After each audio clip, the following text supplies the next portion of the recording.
रमज़ान और जुमा दोनों का तज़किरा कुरान पाक में मौजूद है। रमज़ान के मुतालिक भी बाज़ाब्ता अल्लाह तबारक व तआला ने खुसूसियत के साथ बयान फरमाया। इसी तरह जुमा के लिए भी अल्लाह ताला ने ख़ास सूरे नाजिल फरमाई।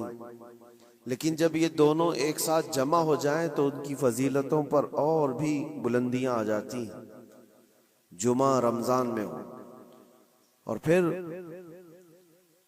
अल्लामा इब्ने रजब हम्बली फरमाते हैं कि जब ताक रातों में से कोई एक रात जुमा की रात को आ जाए तो गालिब गुमान ये है कि लैलतुल क़द्र उसी रात को होगी।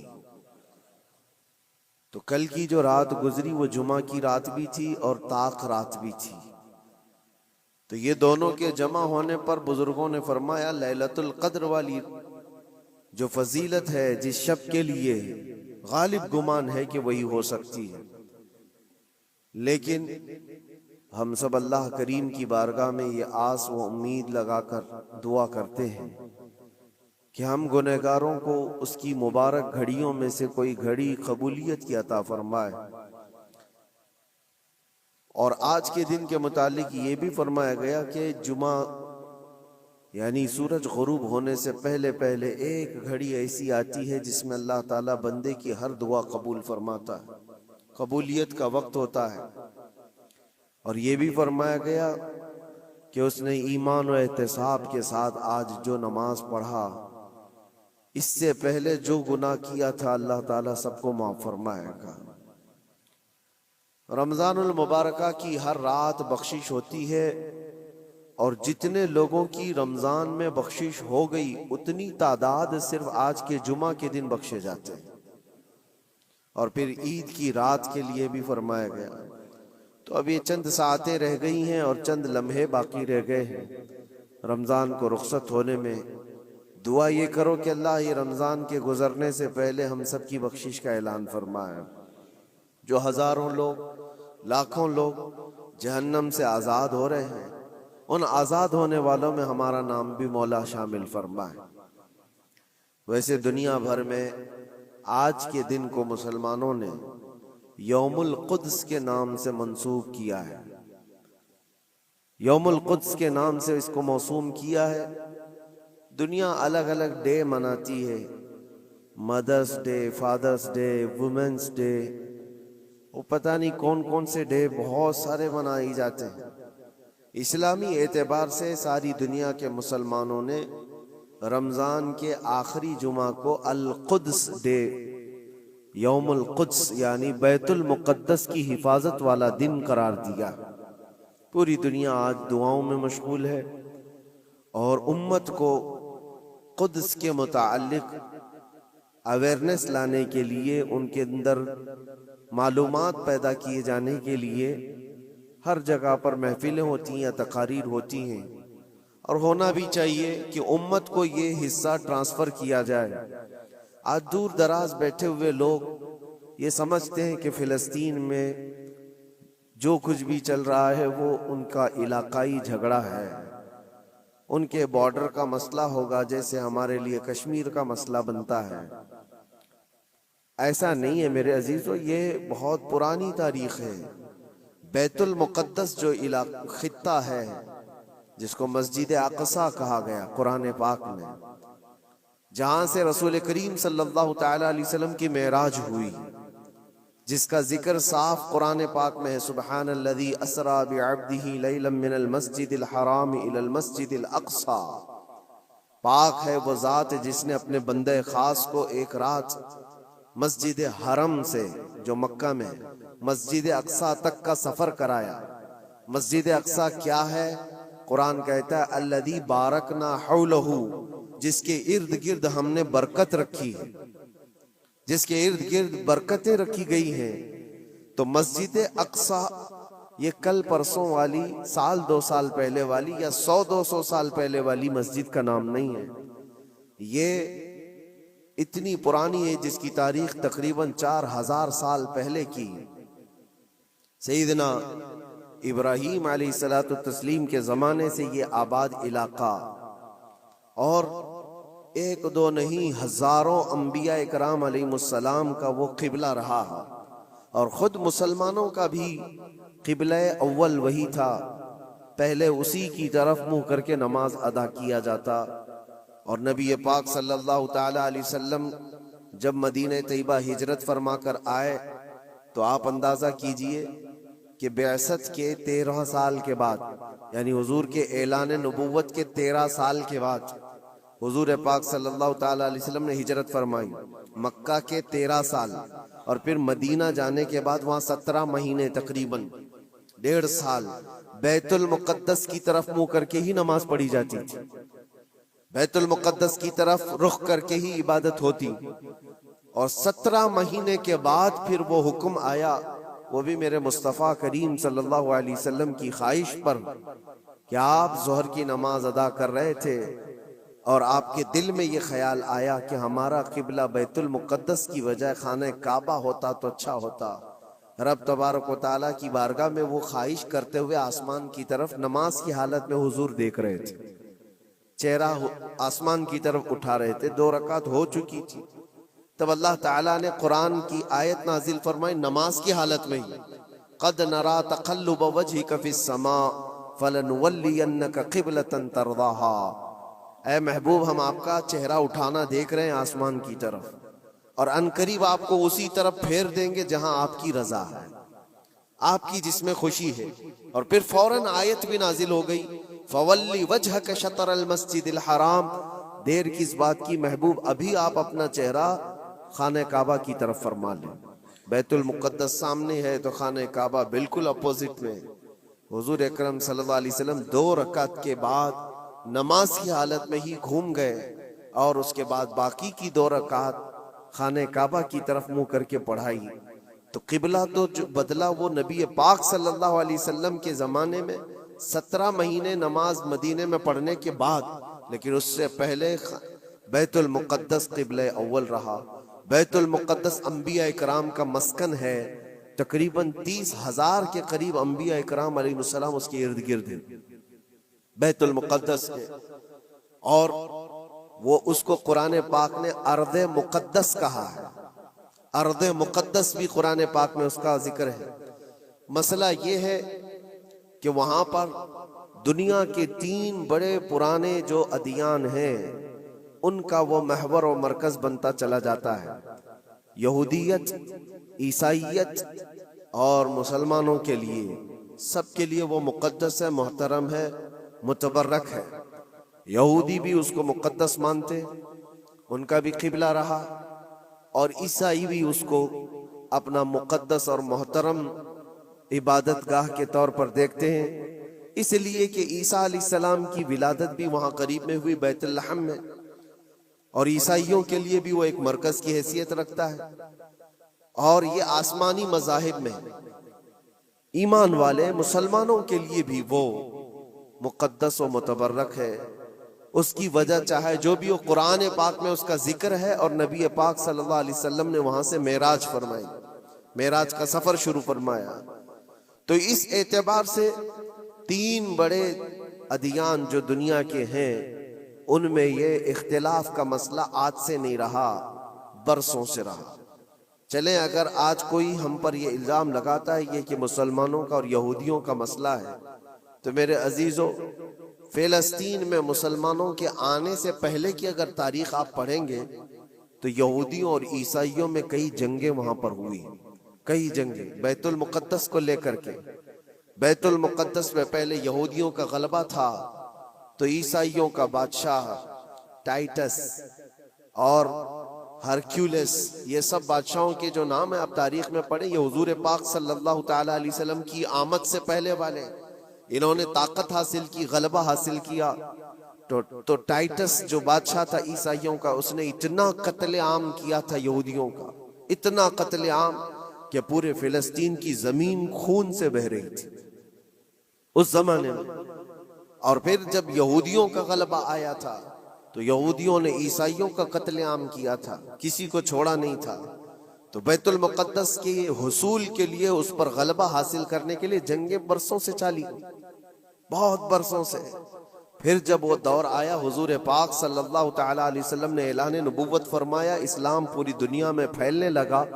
फिर भी हुजूर अकरम सल्लल्लाहु अलैहि वसल्लम की जिंदगी पाक में बैतुल मुक़द्दस पर, मस्जिद अक्सा पर मोमिनीन का या मुसलमानों का वो गलबा नहीं था।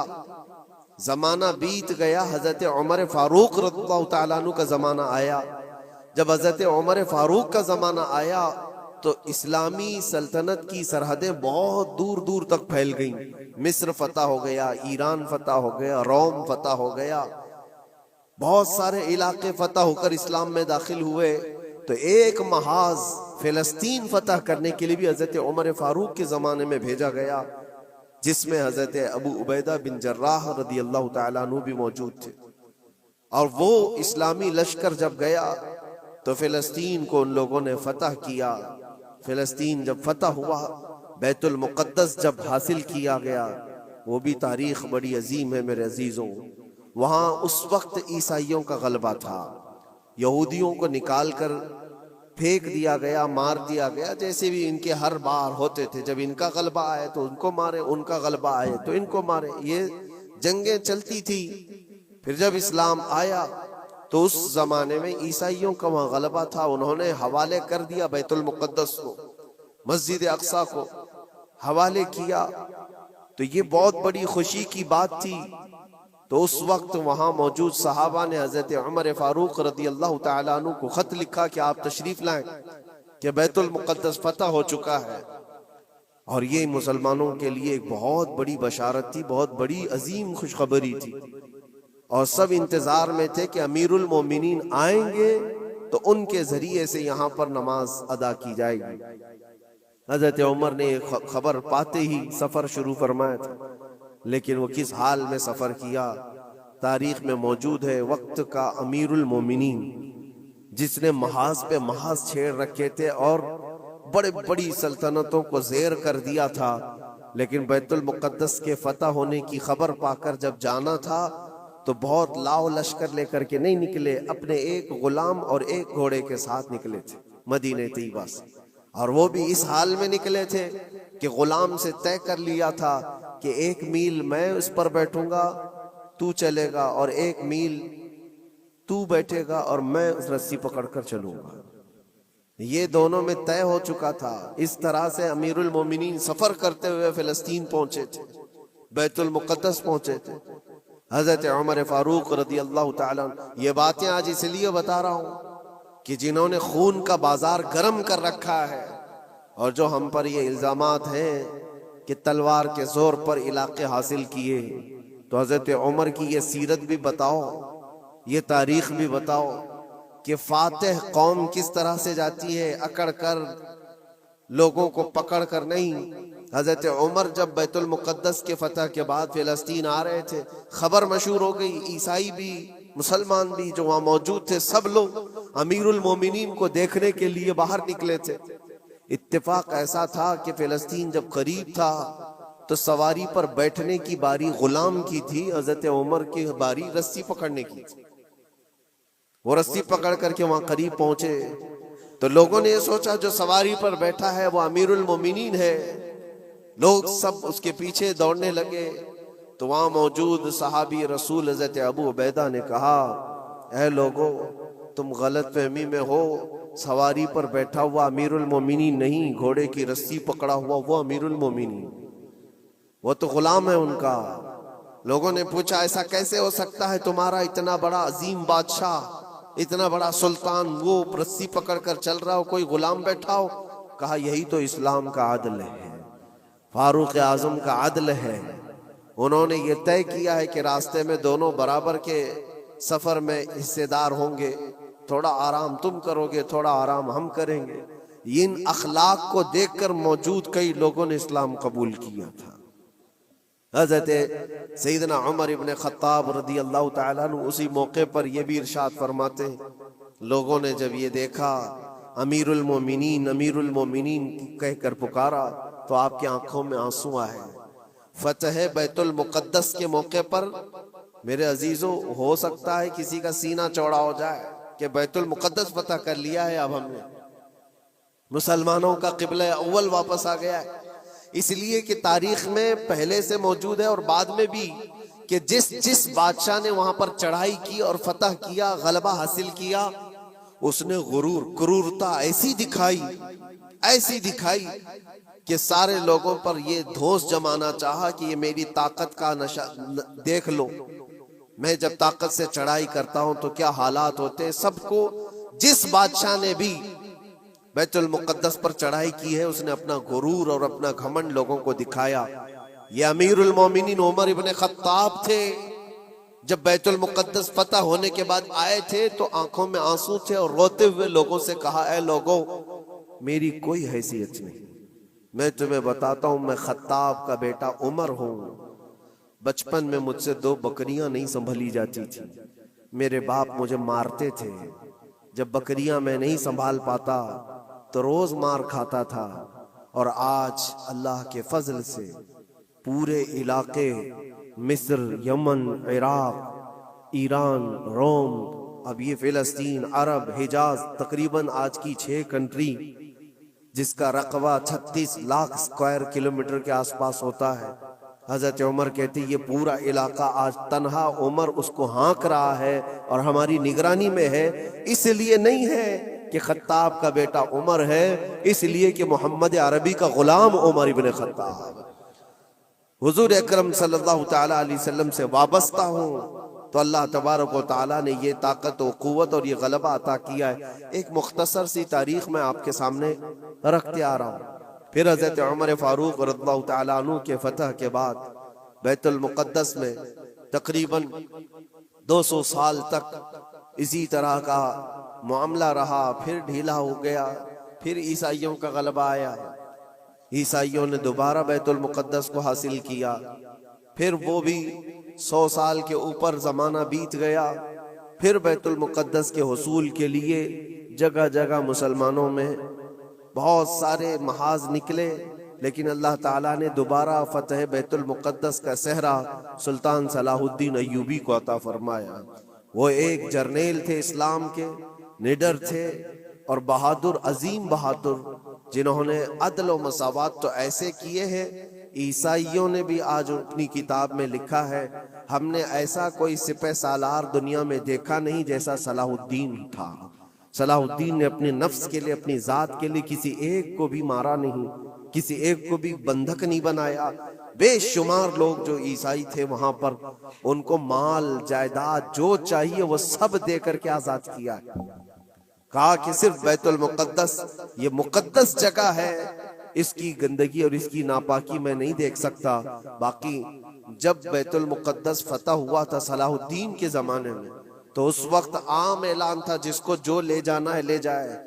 दरवाजों से सोने के जो नक्श थे, ईसाई जब भाग रहे थे वो भी खुरच करके निकाल रहे थे ले जाने के लिए, जो हाथ में आए वो सब। लेकिन सलाहुद्दीन ने मना किया था, किसी को कुछ न पूछा जाए, माल और जायदाद, दुनिया की दौलत सब उन्हें मुबारक हो, अल्लाह का ये मुकद्दस घर हमारे हिस्से में आया।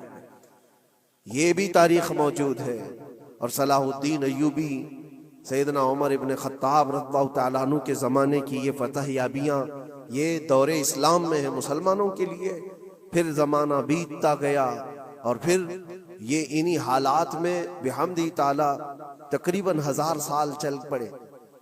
तकरीबन पूरे 1000 साल भी नहीं, लेकिन जब ये वर्ल्ड वार हुई फर्स्ट, उसके बाद पूरी दुनिया में खिलाफत उस्मानिया का दबदबा ख़त्म हुआ, तो दोबारा फिर ये सारी जो दसीसाकारी है आज जो आप देख रहे हैं, सबसे पहले बेघर थे जो यहूदी पूरी दुनिया में, जिनके लिए ठिकाना नहीं था, कोई जगह नहीं थी। इन्होंने एक मुआहिदे के तहत 4000 यहूदियों को सिर्फ फिलिस्तीन में बसाने की इजाजत मांगी थी। उस वक्त अरब भी गैर मुनक़सिम था, बटा हुआ नहीं था, पूरा अरब एक था। फिलिस्तीन, जॉर्डन, मुल्क शाम, ये सब इलाके मिले हुए थे, एक ही खिलाफत के अंदर आते थे, खिलाफत उस्मानिया के अंदर। उस वक्त सिर्फ 4000 लोगों को वहां बसाने की इजाजत ली गई थी। उसके बाद फिर 4,000 लोगों से ये आबादी बढ़ते हुए दुनिया के हर कोने से ये माइग्रेट करना शुरू किए, हिजरत करने लग गए। और धीरे धीरे धीरे करते करते 1912 से लेकर 1947 तक इन यहूदियों की जगह जगह से हिजरत हुई और वो जा करके उस जगह जमा हुए। और आज जो एक खित्ता आप देख रहे हैं इजराइल नाम से, हकीकत में इजराइल नाम से कोई वजूद ही नहीं था, वो पूरा फिलिस्तीन था, पूरा फिलिस्तीन। थोड़े थोड़े थोड़े इलाके में बसते बसते बसते उन लोगों ने पूरे इलाके को ऑक्यूपाई कर लिया, पूरा कब्जा किया और अपनी एक सल्तनत बनाई, अपना एक मुल्क बनाया और ऐलान भी कर दिया, पूरी दुनिया में ऐलान किया, अपनी एम्बेसी खोली, सिफारत खाने खोले। लेकिन हैरत की बात है कि फिलिस्तीन को ऐसा दबा दिया गया, अब उसकी अपनी कोई हुकूमत नहीं, उसकी अपने कोई इख्तियारात नहीं, वो नाम के लिए एक इलाके में बस सिमट गई है। और एक छोटा सा इलाका अब बच गया वेस्ट बैंक का और गजा का, जहां आज लड़ाइयां हो रही हैं, जहां बम बारूद बरसाए जा रहे हैं, ये थोड़ा सा इलाका बचा रह गया है।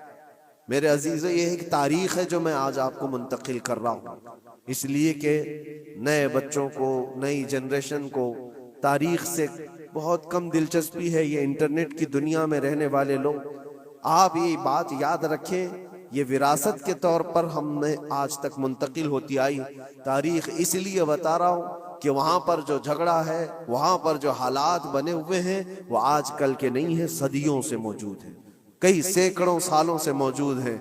और अल्लाह के नबी सल्लल्लाहु अलैहि वसल्लम की एक बशारत भी सुना कर जाता हूँ। नबी पाक सल्लल्लाहु अलैहि वसल्लम ने फरमाया, मेरी उम्मत में एक जमाअत ऐसी रहेगी कयामत तक जो बैतुल मुकद्दस की हिफाजत के लिए लड़ती रहेगी, और उनके मुखालिफीन का धोखा देना, उनके मुखालिफीन का उन पर हमला करना उनको कुछ नुकसान नहीं देगा, वो ईमान पर वैसे ही जमे रहेंगे। ये हुजूर पाक की बशारत है। नबी पाक सल्लल्लाहु अलैहि वसल्लम ने फरमाया है कि वो दिमाश्क या बैतुल मुकद्दस के आसपास लोग होंगे, अपनी जानों का नजराना देते। और हुजूर ने ये जब गारंटी दे दी तो फिर कहने की क्या बात है। हुजूर ने फरमाया, कयामत तक वो जमात हक पर कायम रहेगी। किसी और के लिए इतनी गारंटी मिलती है?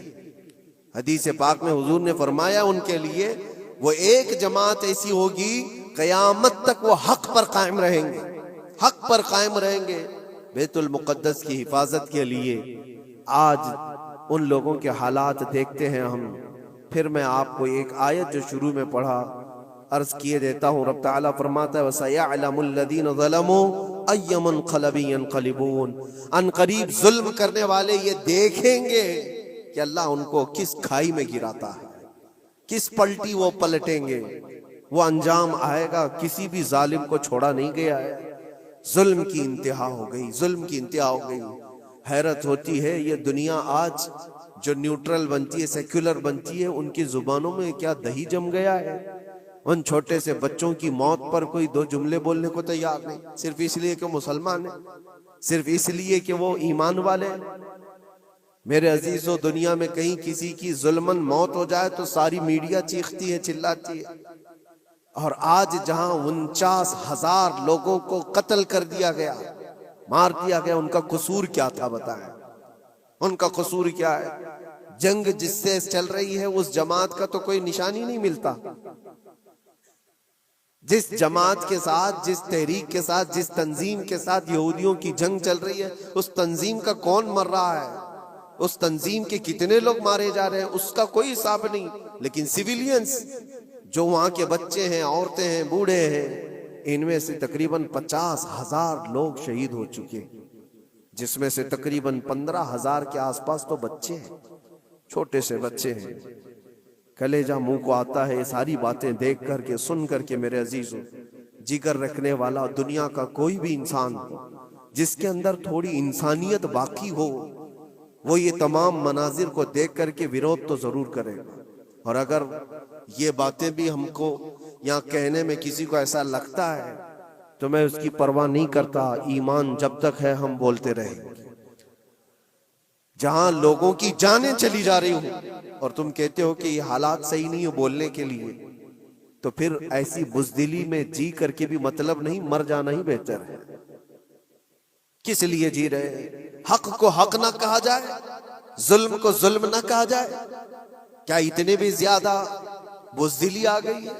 मेरे अजीजों, आपको बताने का मकसद ये है, मुझे पता है लोगों को ये भी लगता है कि यहां बयान करके मतलब क्या है, फिलिस्तीन में जुल्म हो रहा है, बच्चे मारे जा रहे हैं, यहां बयान करके क्या मतलब है? ये थोड़ी ना वहां जाएंगे मदद करने के लिए। लेकिन मेरे अजीजों, फिजिकली आप जा तो नहीं सकते, लेकिन उससे बहुत सारी इबरतें, बहुत सारे सबक तुम सीख सकते हो। तुम सर्दी बुखार पर आए काएं करने लग जाते हो, जिनके घरों पर रोज बम बारूद हो, उन लोगों को देखो कभी तो आज भी अल्हम्दुलिल्लाह कहते हैं। एक खातून को देखा जिसके 4 बेटे शहीद हो गए, 4 बेटे शहीद हो गए। औरतों में वो बयान कर रही है, बड़ा बेटा 27 साल का, दूसरा बेटा 25 साल का, तीसरा 23 साल का। इस तरह से उम्र जवानी, भरी जवानी में जिसके 4 लड़के शहीद हुए, आंखों में आंसू कुछ नहीं। किसी न्यूज रिपोर्टर ने कहा कि 4 बेटे तेरे इतनी भरी जवानी में मारे गए, तुझे गम नहीं किसी बात का? क्या बेहतरीन जवाब देती है वो खातून, कहती है जिसका हर बेटा जन्नत में पहुंच चुका हो उसे गम किस बात का? क्योंकि अल्लाह का वादा है, मेरे नबी का वादा है, वो शहीद है और शहीद जन्नत में हो चुका होता है, और शहीद को उसकी मौत से पहले उसका जन्नत में ठिकाना दिखाया जाता है। वो खातून कहती है, रोती उस वक्त जब मेरा बेटा ताश के पत्तों पर बैठा होता, शराब के अड्डे पर गया होता, बहक करके कहीं बिगड़ गया होता, तो फिर दिल पर अफसोस होता कि मेरा बेटा रास्ता भटक चुका है, मेरा बेटा अय्याशी में जा चुका है। लेकिन जिस माँ को ये यकीन है कि उसके जीते जी उसका बेटा जन्नत में पहुंच चुका है, तो फिर गम किस बात का? मैं तो उनके सदक़े में दुआ करती हूँ कि मौला उनके रास्ते मुझे भी वहां तक पहुंचा। ये ईमानी जज्बा है मेरे अज़ीज़, ईमानी जज्बा है। अल्लाह ताला ने उन्हें सब्र दिया है। तुम्हें ये चीजें इसलिए बता रहा हूं कि आप छोटी मुसीबतों को बहुत बड़ी बना करके समझते हैं कि हालात बहुत खराब हैं। ऐसे हालात खराब हैं आपके पास, आपके लिए। वहां पर कल की बात है, जो लोग मदद पहुंचाने के लिए गए थे उनकी आंखों में आंसू, कहते खरीद करके देने के लिए भी पानी नहीं है, साफ पानी पी नहीं सकते, खाना खाने के लिए दुकान ही नहीं है, कहाँ बिकेगा, कहाँ से आएगा, बहुत सारे हालात। लेकिन उन कसम पुरसी के आलम में उनका ईमान सलामत है। यही तो नबी पाक सल्लल्लाहु अलैहि वसल्लम ने फरमाया, पूरी दुनिया उनके खिलाफ हो तो भी उनका कुछ नहीं बिगड़ेगा। मौत आ जाना इसको बिगड़ना नहीं कहते, घर टूट जाना इसको बिगड़ना नहीं कहते, ईमान चला गया तो इसको बिगड़ना कहते हैं। और उनका ईमान सलामत है तो सबसे बड़ी दौलत उनके साथ है, सबसे बड़ी दौलत है। आप सबके लिए और हमारे लिए इबरत की बात है। आज यौमुल कुद्स है, आज पूरी दुनिया ये अलविदाई जुमा को कुद्स की हिफाजत का दिन कहकर मनाती है। आप सब अल्लाह की बारगाह में दुआ गो हो जाएं और अल्लाह करीम की बारगाह में गिड़गिड़ा करके मांगे कि मौला क़िबले अव्वल बैतुल मुक़द्दस को फिर से हमारे हक में अता फरमा दे। और उसके लिए जिन्होंने अपनी जानों का नजराना पेश किया, अपने मालो जायदाद, अपने बच्चे, अपने अजीज और अकारिब खोए, ऐ करीम खुदा दुनिया में भी और आखिरत में भी उनको अजर अजीम अता फरमा। वहाँ के शहीदों की शहादत को कबूल फरमा ले अल्लाह, उनके बीमारों को शिफा दे दे, उनकी औरतों को सहारा दे दे। मौला करीम उनके रिज़्क़ के असबाब पैदा करते हैं।